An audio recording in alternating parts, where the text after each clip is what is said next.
Hello and welcome to the Nitty Gritty, brought to you by the good folks at Beyond the Big Ten. I am Jon Sauber, Penn State men's basketball writer at the Center Daily Times. He is Penn State legend Tim Frazier. Tim, how you doing? Doing well, man. How was your Thanksgiving? It was good. Did not spend it at home this year. Penn State football played in Detroit on Black Friday, so I went out a day early. Went out on Wednesday, actually. Went and saw Lions Packers on Thanksgiving Day. Found out that they had something called the Power Hour at Lions games where it's $4 for beer and cocktails for an hour and a half before kick. So had a good time. Ate at Buffalo Wild Wings on Thanksgiving Day, which is probably like the low point of my life, but that's fine. We were rolling it. How was yours? Man, it was good. I got the time to spend with the family. You know, it's during basketball, you miss these holidays. So to be here at home with the family, man, it means a lot. For me to just be able to be around and just get the home cooked meals. I think last year Thanksgiving I'm eating in Greece, man, getting a Greek salad and a gyro, and some Slovakia, but which is delicious, by the way. But other than that, man, it was good, man, to be home. Yeah, that's the tough part for me, right? Like not being around my family for Thanksgiving, not having my parents' meal and all that stuff. But it's weird. You kind of get used to it.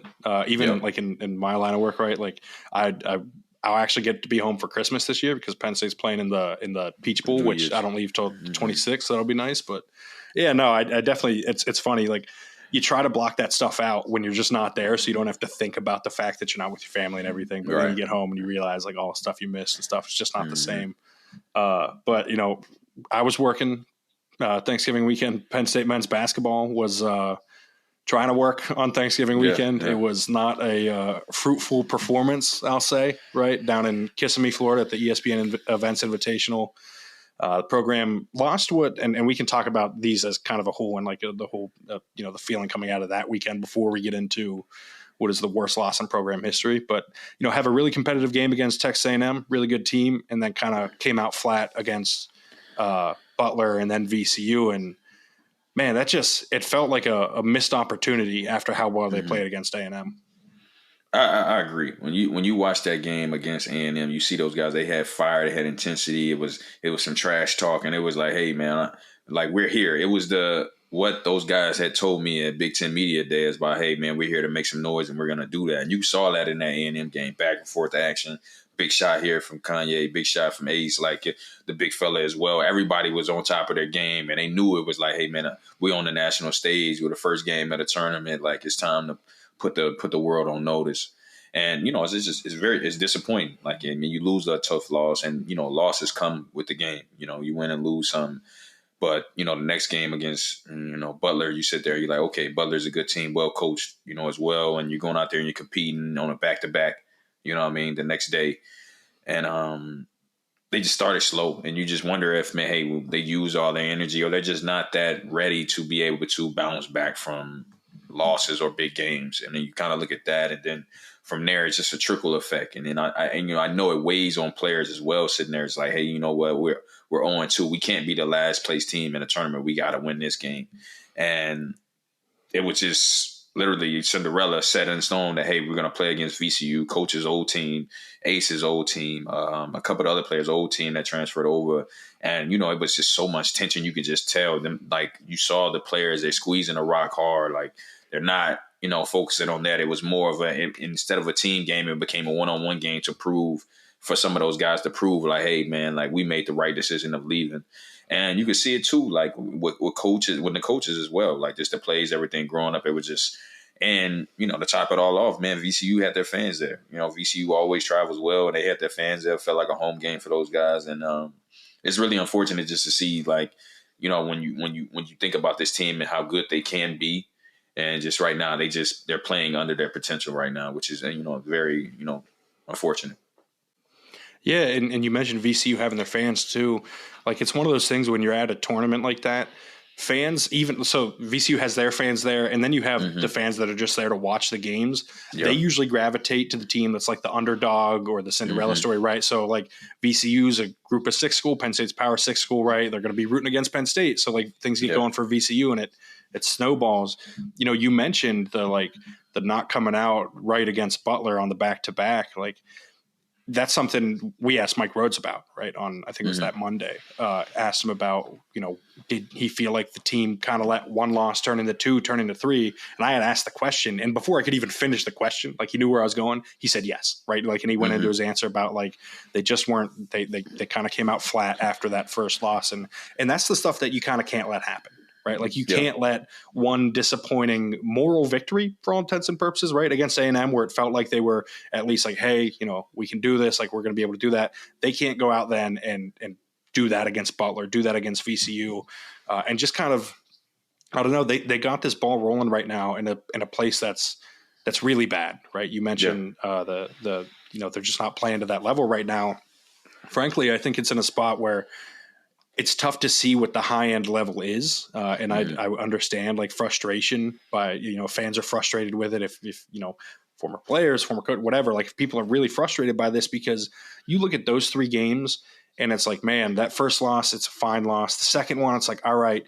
The third one, it's like, okay, this is tough. And then to come back home, play Bucknell, who was at the time of the game, and I tweeted this out, they were number 330 in the country in KenPom out of 360 some teams. I think it's 362 or 365. Penn State had never lost to a team above the rank 300 in the country in KenPom, basically, and that started in 1999. So the last 24 years. And there have been some Penn State teams that have not been good, right, in that time frame. To go out and lose that game at home is like a whoa, right? Like it's the kind of moment that you have where it's like you got to take a step back. And for me, like you're kind of evaluating how it's going. You're kind of telling the story of this team, what it's looked like so far, what it's going to look like moving forward. It's that game was the one where I had to take a step back and kind of recalibrate everything, because it's one thing to let one loss turn into two, turn into three against schools like, maybe they're not as great this year, but like Butler and VCU, which have been good programs. It's another to do it against a Bucknell team that just it was 2-7 coming into the game, had no business being on the court, and they win the game. Like that's to me, and I know like obviously you've been playing basketball for a long, long time. Have you ever had that kind of loss where Penn State was favored by 22 points in this game, right? Like this was not supposed to be close. Favored by 22. Have you ever had a loss like that where it kind of makes you kind of reevaluate everything at that point? I'm not sure that I can't really come off the top of my head just to say that. I was going to say, for someone who's played that long, right? You know what I mean? Yeah, but it says a lot about how bad this was. And to say that too, with that, if I did have it, what I mean, these are the games you just forget about. You know what I mean? Yeah. So maybe there might be something that somebody listen. It didn't happen when you were at Penn State. Well, shoot, I don't know, but listen, I checked the data on that one for you. It might not be above 300, but it was some teams that when I sit back and I watch and I'm like, man, how did we lose this game? I think a game that come to mind is we lost to someone and when we played in the other arena, not at the BJC at Rec Hall, and we had our whiteout jerseys and we ended up losing a game, and a game we should have won. Like I said, there was games that you look back and you're like, man, even though it might not have been as bad of a loss when you look at the numbers in KenPom and things, but there's definitely been games. But you know what I've done? I erased them, and I think that that's what this team has to do in order to stop this snowball from rolling downhill. There has to be something that maybe I've learned this in life, and that things happen for you to really get back on the right track. And sometimes you have to get hit you have to be knocked down. You have to hit rock bottom. And I'm not saying that this is rock bottom for that team, but it's definitely something that, stings enough to be close to that, and right now, coach and the players have to come together and understand that right now people are giving up on you. Like the hype from the team, the hype from, everything coming before the year, that's all gone. And now it's time to prove ourselves and come together as a team and understand that, hey, who we got is in his locker room. Even some of the family members are probably walking away. So who you have in his locker room, who you're going to war with, who you're going to practice with, who your blood, sweat, and tears with, that's who you're going to roll with. And you got to come together. And right now, that's the only way to get out of this funk. And that's happened for me and throughout my career. It might not be as bad as the loss to Bucknell, but in the NBA, in college, and overseas, and even in elementary school and playing, like there's going to be ups and downs and wins and losses. And another way to get out of there, you stick with the people that you have to be able to get out of that funk and make a run. And I keep saying the word unfortunate because it's very unfortunate, because when we talked about this a couple weeks ago, we talked about how maybe this team could be this, can be that. They're going to catch some teams. They're going to do that. And not saying that's not going to happen, but right now, when you look at it just off this 4-game losing skid, they're not doing the things that we knew that's what they were going to do, which is, hey, we're going to pick a full court. We're going to force turnovers. We're going to do that.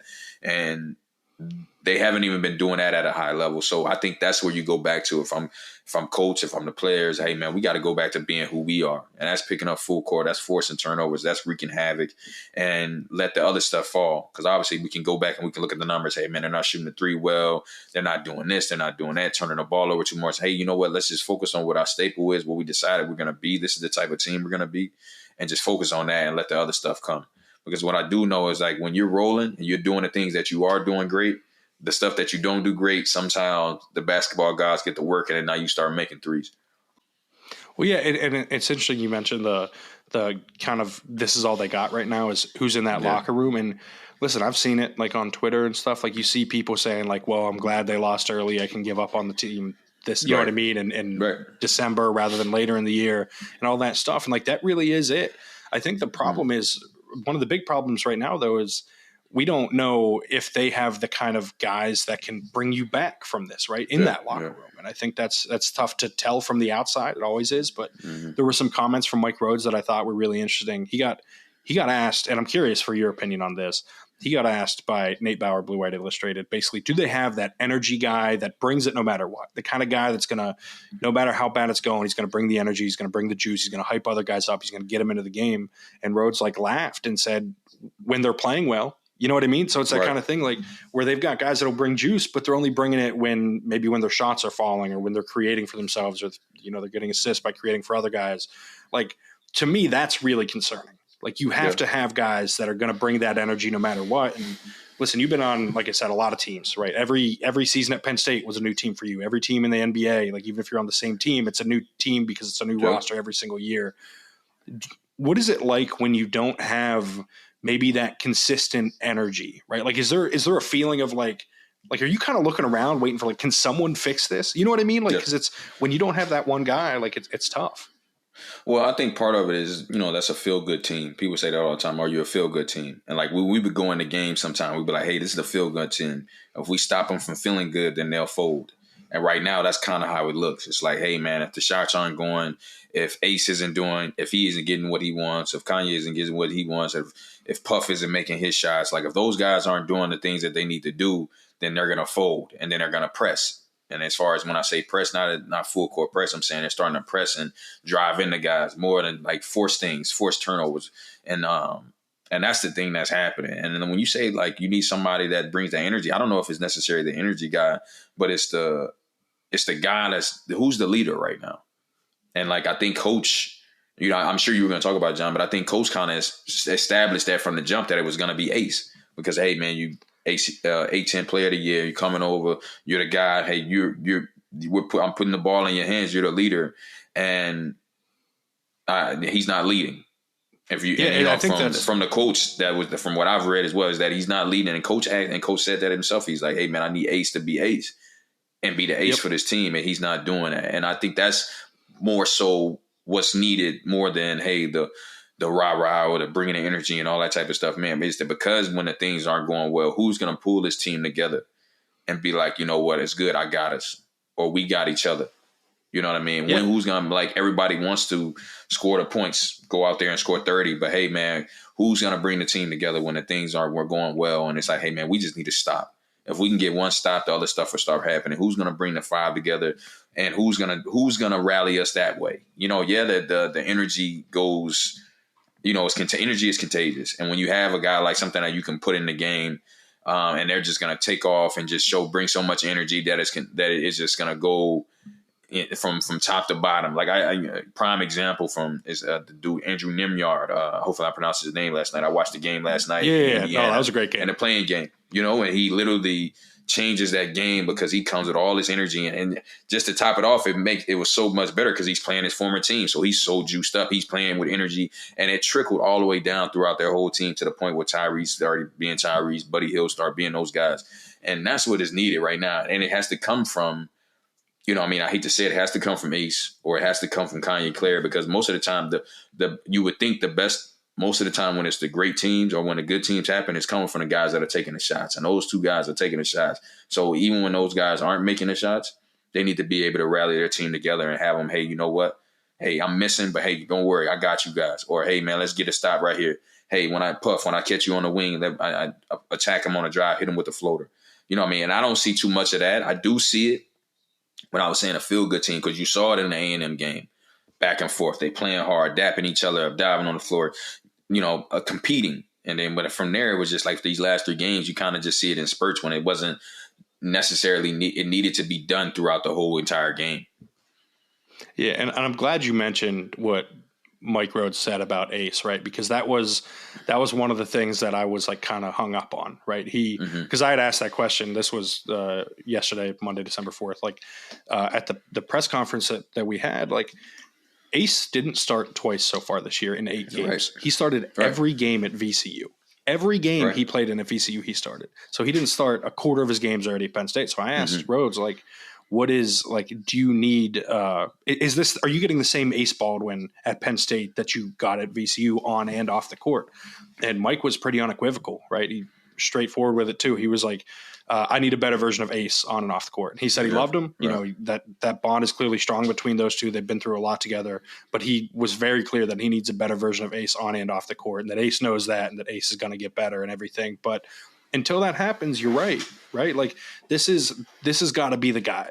Kanye Clary is good. We're seeing how much he's developing. He's still just a sophomore though, right? And this is his first year having a big role on the team. He's not led a team before. He was a piece of last year's team. I mentioned this to him when we talked to him yesterday too. Like he was a piece of last year's team. Now he's one of the guys, right? Like when I will say this, not to cut you off, John, but I didn't see this from Kanye Clary last year. I didn't see the stuff that I'm seeing now. So I don't know. I don't know if it's confidence, but he did seem very confident at the Big Ten Media Day. I don't know if it's that, if he really just worked on his game, or if it's just, hey, you know what, coach believing in me and giving me the ropes. But I didn't see this at all last year. So that is a bright side to see that hey, you do have another guy that can get in the paint, try to score, and do the things that are needed for the team to win. But you know what I mean, all that's fine and dandy if you can't win. So at the end of the day, they got to find some way to win. Yeah, and Kanye too, like the shots going in a little more so far this year too, which is always going to be helpful, especially for a guy that can put as much pressure on the rim as he can, right? Like that's one of those things with that was one of the questions when he was a recruit. Like he's obviously really fast. He's good at using his body to create contact and finish at the rim, but can he shoot enough to not just let guys sag off and then eventually, you know what I mean? He can't get to the rim because it's easier when a guy's playing 6 feet off you to guard a guy like that. But no, like he's got to be one of those guys offensively. I do think it's probably asking too much to expect him to be a leader at this point, though, especially with like Nace with Ace, especially like he didn't just come in as like a veteran guy. You mentioned the A10 player of the year, defensive player of the year in the A10 and everything, a guy that Rhodes knows. Like he's supposed to set the culture. He knows the culture that Mike Rhodes wants. He knows the culture that they had at VCU. He knows what it's supposed to look like. And I would assume that it's disappointing for Rhodes and everyone involved that through 8 games, they're not getting that guy that's setting the culture. They're not getting the guy that's being the leader. And like Rhodes said, Ace knows that. Ace is going to get better at it. He kind of has to, right? Because if he doesn't, you mentioned rock bottom. Listen, they're not going to face a worse opponent this year than Bucknell, but this season can feel worse. Like if it doesn't get better, it can feel worse if they're 14th in the Big Ten or whatever. If they struggle to get to 10 wins or what have you, like this can get worse. So they really do. I think there's got to be urgency here too, because they've got 2 games coming up against Maryland, against Ohio State. They go on the road Wednesday night, play Maryland. Maryland's also struggling, right? Like this is 2 teams. You don't even get if you're Penn State, their backs against the wall, like we have it, like we're going to come out swinging because this is all we've got left. Maryland's going to be doing that too, right? Because they feel that same way. So like you don't even get that emotional edge that you could potentially have.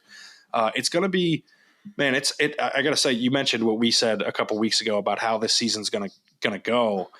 I'm not like, I mean, I think I was probably wrong about what the upside was at this point, but like I don't even know how to feel about what comes next because I really don't know because we'll learn a lot these next 2 Big Ten games, but it's hard to have, and I think fans might feel this way too.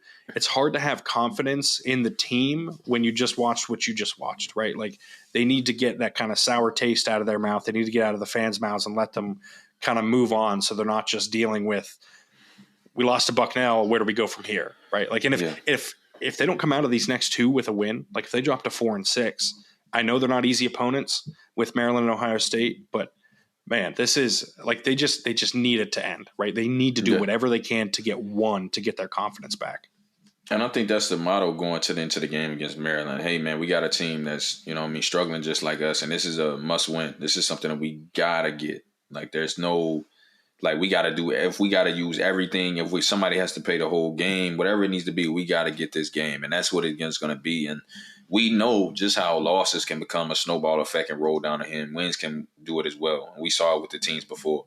Like in these last couple of years, especially since I've been gone, man, they get one win and then boom, it's becoming a streak of wins. They can 3 out of the next 3 out of 4. And then we sitting there, it's like, well, maybe can they beat Michigan State or they beat Michigan? Those are things that can happen that just in a positive way. So, and I will say too, like, I know like it's kind of a negative thing going on right now, how we feel about everything. But at the same time, like, man, we got to still take into consideration, man, new coach, new team, new, for these guys. And there are going to be some bumps in the road, and they're going to be bigger bumps. Like maybe Shrewsbury didn't go through this type of losses, but he did struggle, a little bit as well his first year, and so did Pat, so did, I'm sure Ed did before, so these guys coaches are coming through, new coaches, new team, trying to figure out how to trying to get their players to buy into the new system or whatever they might have. Like, so there is going to be some bumps in the road. Obviously, you don't want it to be a loss to Bucknell. You rather it be a loss to Ohio State and, a loss to A&M or whatever it may be. But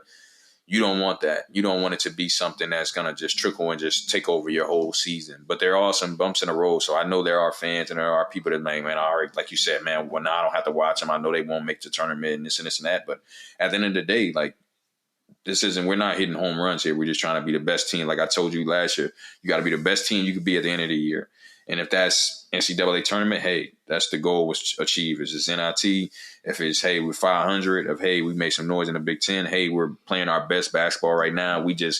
We're out of everything, but we knock some guys off in the Big Ten tournament. Like whatever it may be, whatever that might be, but you want to be the best team that you can be at the end of the year, especially going into the next season where you can build off that and make some noise the next year.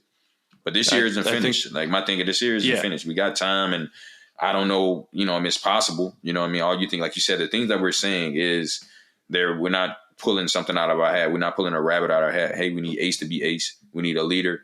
We need guys to buy in. We need guys to come together and understand the value of every game and every possession. And we're not rocket science. Guys can come together and do that. And once they do that and once it starts clicking, then we'll see what this team can be. Yeah, and these next 3, like I said, it's not just the 2, by the way. They also go to MSG to play Georgia Tech next Saturday. Yeah, it's another big one.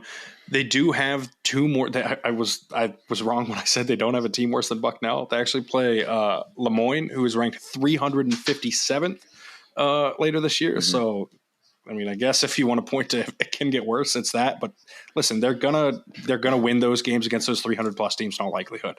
I know I said this about the Bucknell game too, but I feel confident they're going to win those 2 games, and they're going to try and build some momentum because there is, like we've said, that there's a chance to fall off more here with these 2 Big Ten games with an ACC matchup. Then, if they get one of these next 3, right, and I know that feels like a low bar, but if you just get one of the next 3.